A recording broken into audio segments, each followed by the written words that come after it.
各位聽眾，大家好，我係主播林思齊，歡迎大家返到嚟世界時事粵語解讀。2026年已經過咗一半，大家有冇發覺，其實最近香港實體零售正經歷緊一場驚心動魄嘅資本大撤退呢？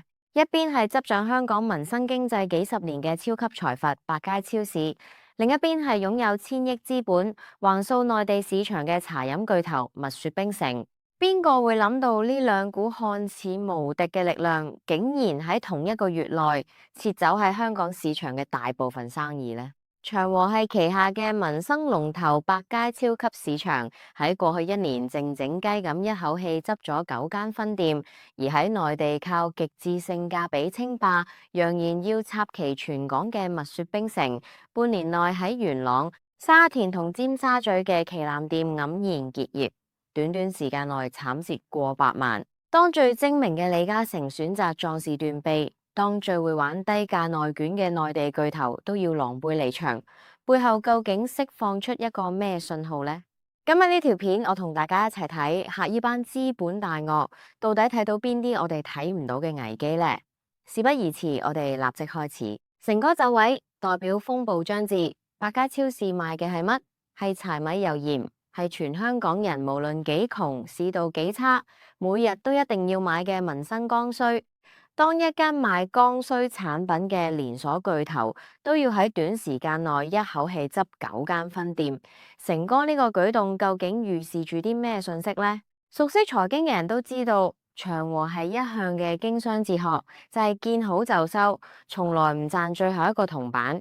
李嘉誠最厲害嘅地方，唔係佢喺市道好嘅時候賺得幾盡，而係佢每一次都能夠喺大風暴來臨之前，精準咁高位套現，低位止蝕。回顧當年佢喺內地大舉拋售地產物業，當時好多人都睇唔明，甚至覺得佢賣得太早。但時間證明，超人永遠都係高瞻遠矚，企得高，望得遠。成哥嘅精明喺呢度體現得淋漓盡致。佢唔會等到間鋪真係蝕到入肉，完全冇人去嘅時候先決定執笠。今次急斬百佳，正正就係同一個邏輯。超市生意雖然穩定，但毛利率其實好低，全靠高營業額、高流轉率去支撐住。當北上消費變成香港人嘅生活常態，當每個禮拜6日有幾十萬人湧上去深圳買餸、食飯、消費，香港本土嘅民生市場呢嚿餅實質上已經俾人分走咗一大塊。對於長和系嚟講，收縮香港嘅零售業務，目的好簡單，就係要保住最珍貴嘅現金流。資本家嘅嗅覺永遠比普通人靈敏。成哥而家做緊嘅就係將資金由高風險低回報嘅本地零售業默默抽走，放去更安全、更有防禦性嘅海外基礎設施同科技資產領域上。而蜜雪冰城嘅敗走就係另一個極端。作為內地茶飲界嘅巨頭，蜜雪冰城憑住極致嘅低價喺內地開咗幾萬間分店。當初佢哋高調進軍香港，喺旺角核心地段插旗，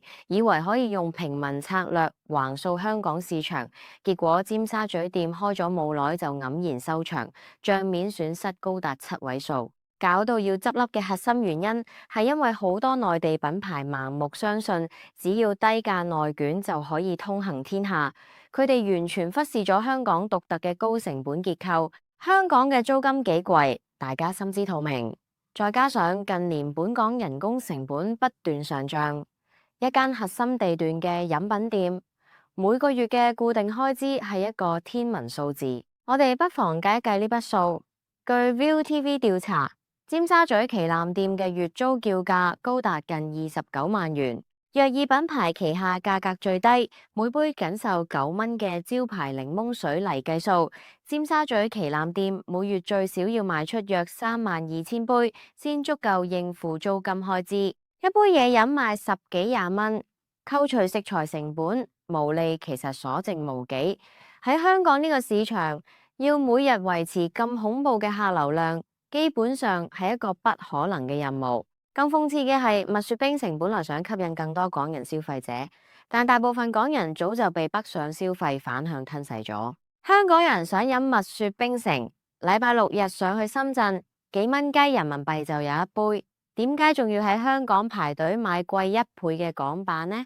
當一個品牌失去咗在港嘅價格優勢，新鮮感一過，自然就會被消費者拋棄。除咗營運問題，仲有一個更深層次嘅資本佈局。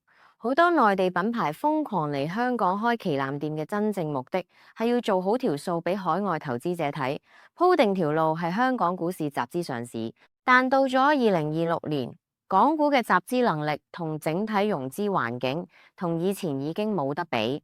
當投資者變得越嚟越理性，當資本市場唔再願意為呢種燒錢換名氣嘅模式買單，呢啲品牌嘅資金鏈就會出現問題。當發現上市無望，每個月仲要不斷補貼香港分店嘅巨額虧損，最終佢哋只能夠選擇即時斬倉，然後狼狽離場。兩大巨頭嘅撤退，亦導致物業市場同零售商之間產生死鬥。